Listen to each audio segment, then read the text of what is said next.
Hello, and welcome to Cooking with the Wooden Spoon. Today we have a very special treat.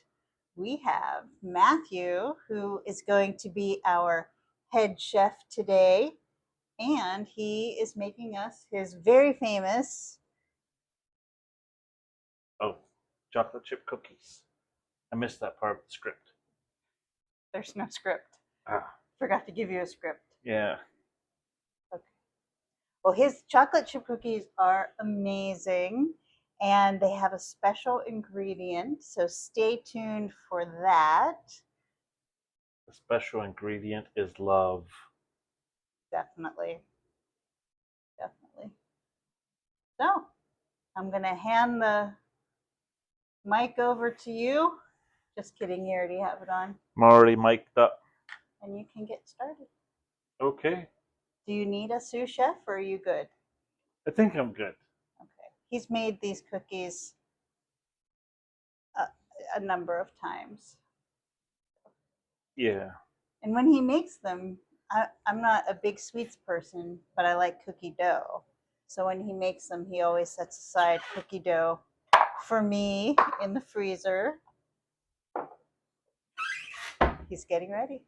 Okay, take Yep. it away. Okay. We'll go ahead and get started. Let's go through the ingredients, which I'm missing one already. Eggs.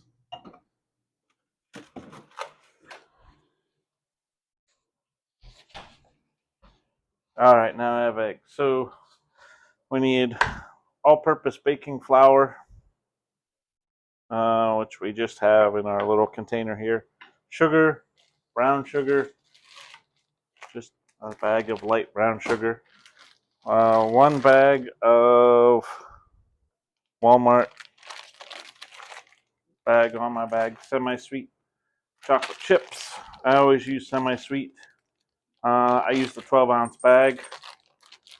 Just as a note, you can eat about a third of the bag before anybody notices chocolate chips missing in the cookies.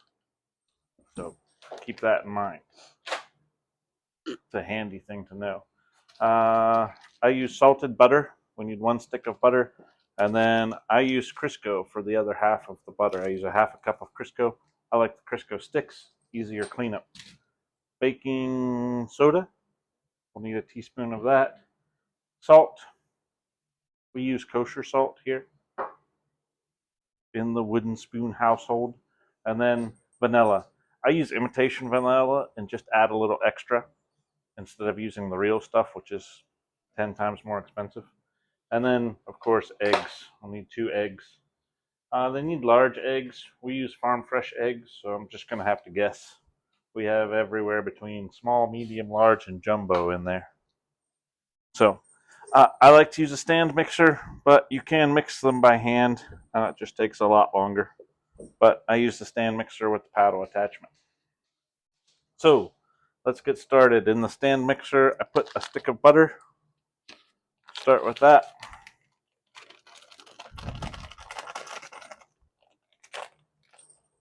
It doesn't have to be room temperature, this is, but cold butter will work just fine. It just takes longer to mix.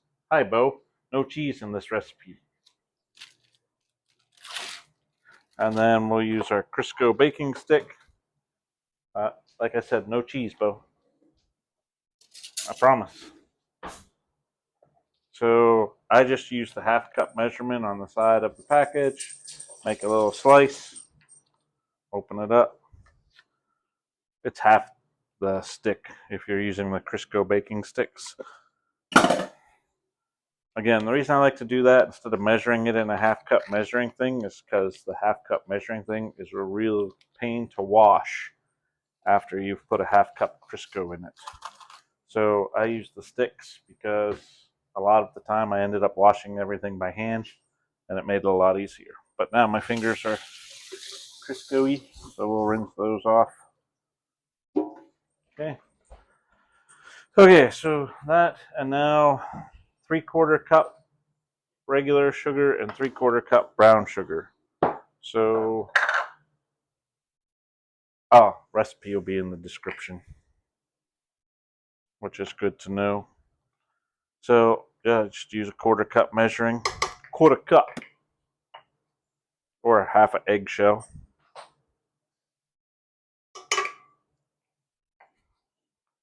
Actually, for baking, I wouldn't do that. I would actually use a quarter cup. So there's 3/4 cup regular sugar. Done with that. Push that off to the side. Now the brown sugar, which I didn't open yet. Should have planned ahead. So cut the top off. And it needs to be packed brown sugar, so I just use the bag. I put the quarter cup in the bag, push it in against the bag with my palm. There's a quarter cup packed brown sugar. We need 3. So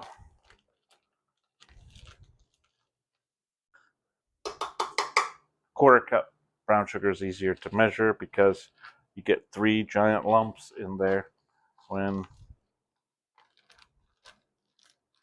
you're done, so you can count them. So there's 3/4 cup brown sugar. The next thing that goes in here is the vanilla, but since I only have 1 teaspoon, I don't put the vanilla in yet. And now I'm going to do the dry ingredients. So find a little clip for my clang, clang, clang for my brown sugar. Done with that. Done with that. All right, so the dry ingredients, we'll mix those next. I get a nice mixing bowl, medium size. And we want 2 1/4 cups flour. I don't do the flour by weight. Should, but I don't because I've never weighed it. But I mix it up with a fork so that it's sifted and fluffy, because 2 1/4 cups of flour can vary depending on how packed the flour is. So I use the quarter cup measurer first in case I get any little bit of sugar in there. I'll be taking that out with the 1 cup measuring cup. So there's the quarter. We're done with that guy. We can throw them in the sink. And then we go in with the 1 cup. Get that leveled off pretty well. 1,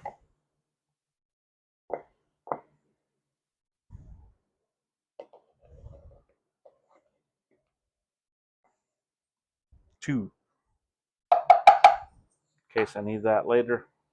All right, we're done with the flour.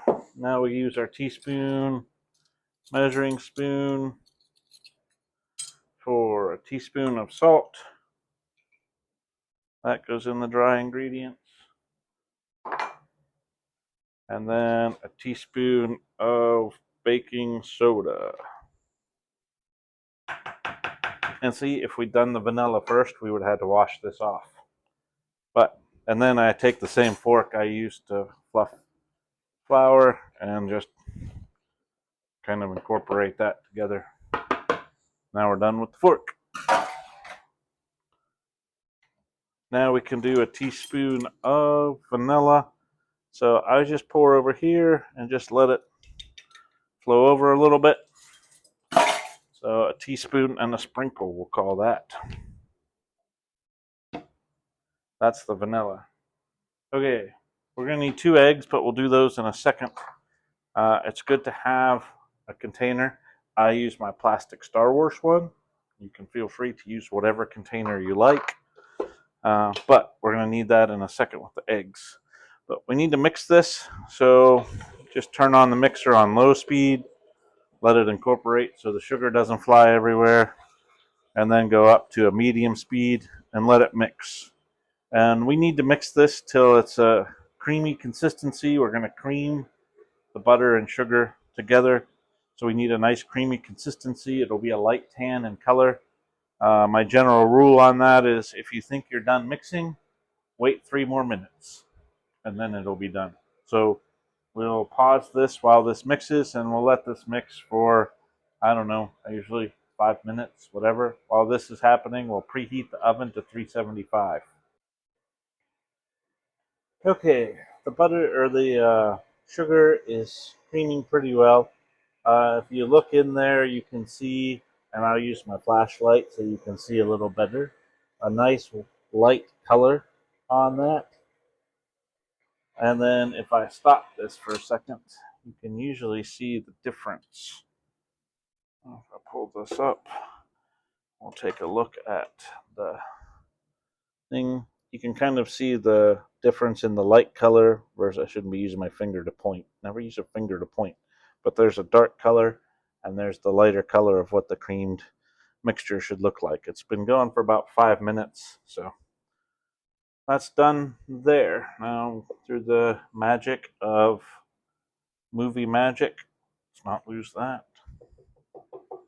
Let's move the camera back over so you can see what I'm doing. Okay, so that's creamed pretty well, as you just saw. And so the next step is to add the eggs. So you need 2 large eggs. You add them one at a time. What I tend to do with the eggs, and again, we'll find 2 large. That one looks large. That one looks large. I tend to take my eggs out of the middle of the carton. I'm a middle of the carton egg puller because then no matter which side you pick the carton up on, it doesn't tip over because of all the weight being on the other side. We'll just say that took some getting used to for a lot of people. So I tend to break the eggs in a second bowl because it's a lot easier to pull shells out of this thing than it is to have it chop your finger off in the middle there. So, put the egg in here, no shells, dump that in, let it combine. While that's combining, we throw away the shell. Then we take our second egg. I also always break an egg on a flat surface so that the shells don't get into the middle. I guess I have a lot of eggshell issues. But no shells in that guy. Throw it in. That's why we have the handy Star Wars plastic cup. We let that incorporate. You don't have to beat it or mix it long. It just has to incorporate together. And then next are the dry ingredients. So I'm going to go ahead and stop this now. Those are mixed in really well. And I know for this mixing bowl and for one batch, I can put all the dry ingredients in at once. So put the dry ingredients in. Add that to our sink pile. Whoops. Didn't put the scissors away. And then slowly mix that. So I put it on very low speed. We don't want to beat this. We just want to combine it. So I just do it on a very low speed till it's pretty well combined. And then before it gets fully there, I typically stop it, open the mixer, scrape down the flour that's on the side of the bowl at the top with the spatula.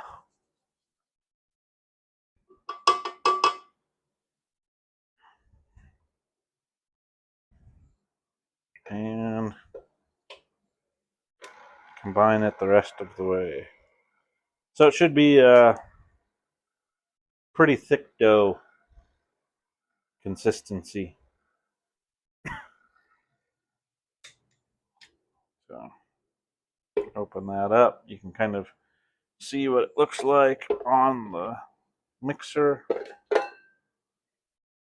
There. Thick dough consistency. Okay, whoops. We don't have mistakes, we just have happy accidents. All the good things we learned from Bob Ross, who, if you didn't know from Wooden Spoon Baking, helps us bake every meal. There's our little Bob Ross. Okay, now chocolate chips. So, like I said, you can eat a third of the bag, nobody notices. I don't actually like to use a whole bag because I think it makes them taste too chocolate chippy. Oops. So those are for me for later. and then we'll just dump the rest of the bag in. Now we mix slow and just till it's combined. If you let it go too long, you'll mash up the chocolate chips, and that's no good. So probably 5 seconds. All the chocolate chips are combined. That's it. Everything's mixed. Now it is time to put them on the tray. Okay, you can see it's all mixed together here. You can kind of see what it looks like when it's mixed together. So I typically just take the spoon and beater off. Actually, I should say paddle. This is the paddle attachment. And clean it off with a spatula.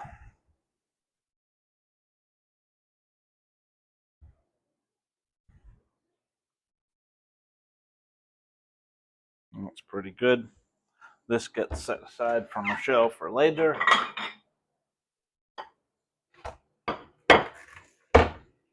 And then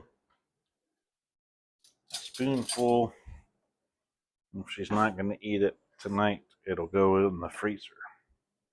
So that spoonful gets set aside. And then we're just going to spoon this onto a tray so we can see what it looks like in there. And now, sorry about my chin.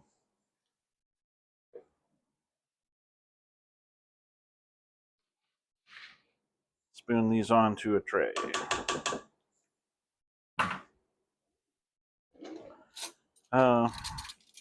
You can either use a teaspoon or a tablespoon. Yeah, I'm using the larger size tablespoon here. If you use a tablespoon, just take smaller scoops. And just basically scoop it out onto the tray. Whatever will fit. I tend to try to do 4 across on this one. Any cookie sheet will work.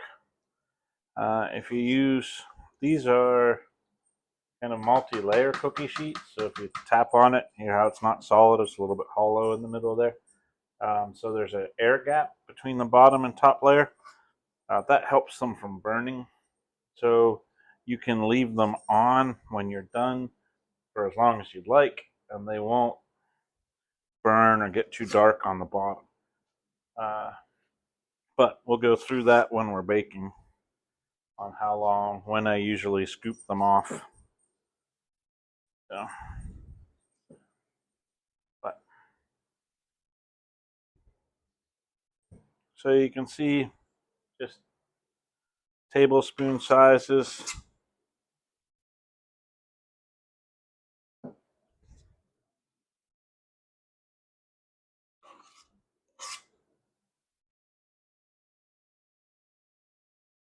And there's one tray. I do 2 trays at once with spooning, but I only bake one at a time. So I don't have to worry about opening the oven and rotating them and all that fun stuff. So guess we don't need to watch all of this. I'll do this tray, then we'll come back. So if we take a look, we got about 32, right? Or yeah, 32 cookies out of that batch. The actual yield that you get will vary depending on how much cookie dough you eat. So should do 36. So there's 4 missing. I don't know where they went, but we'll put them in the oven. I bake them for 9 to 11 minutes on 375. Every oven's different. So we're going to put them in. This oven is about 10 minutes. We're going to put them in for 10 minutes at 375. Okay, the timer's about up. Oh, there it goes. That's our 10 minutes. I'm going to stop it and check it. It's always handy if you have your Star Wars Stormtrooper oven mitt. That works the best. If you have another oven mitt, that'll work, but Stormtrooper one works the best. And you want a golden brown, and everybody asks, what's a golden brown? Well, you can kind of see around the edges how it's just got that nice golden brown. We're still a little white in the middle, and that's fine. But that's what we're looking for. Now, I let mine cool on the stove top for 5 minutes of the next 10-minute batch. So at 5 minutes in the next batch, I'll take these off and we'll scoop them. Oh, this is a sock cam. You can see my socks. Neat. But we'll scoop them onto the cooling racks, which I have set up. So let's put these ones in for 10 minutes, and then in 5 minutes, we'll take these off the tray.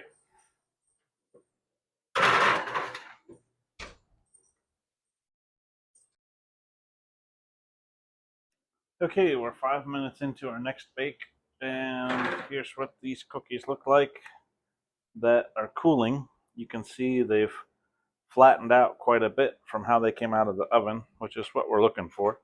And then I just take a spatula, and I typically start on one of the middle ones and kind of just break it loose and slide it off onto there and just carefully scoop them out, slide them off.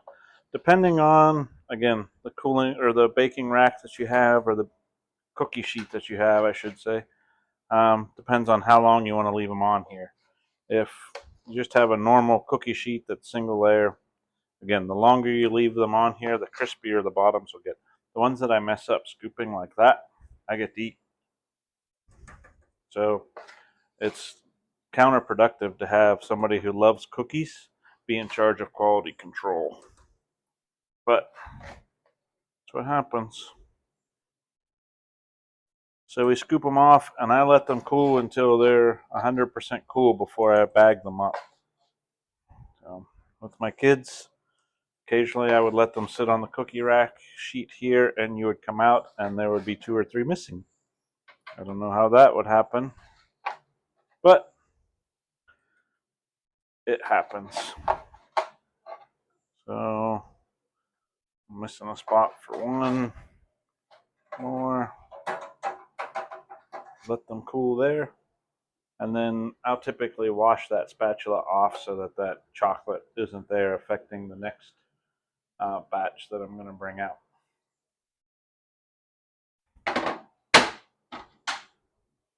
If I hadn't eaten all the cookie dough, then we could put more cookies on that one and bake another batch, but I ate the dough, so we're only getting these ones. Sitting down. Oh, cut that out. Cut.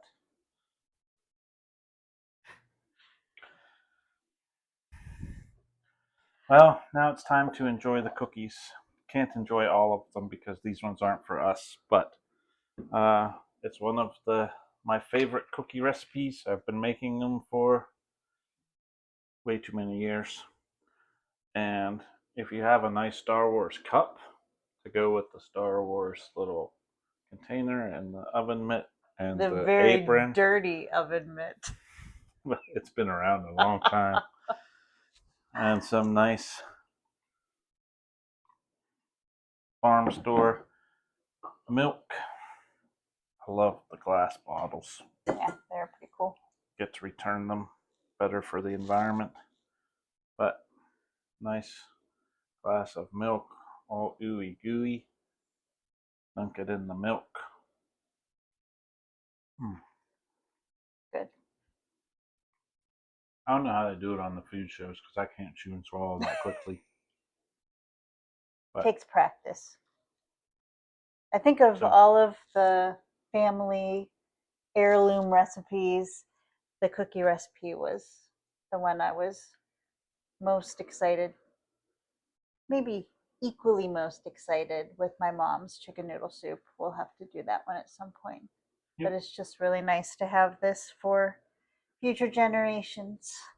And for you too, Rayanne. And for Rayanne. She loves your cookies. But hopefully everybody can now make the cookies since we're kind of centrally located in Wisconsin and scattered from everybody, so we don't get to distribute them as often as we used to. So hopefully they can use this and make them for themselves. But on that, thanks for watching. I hope you enjoy making them.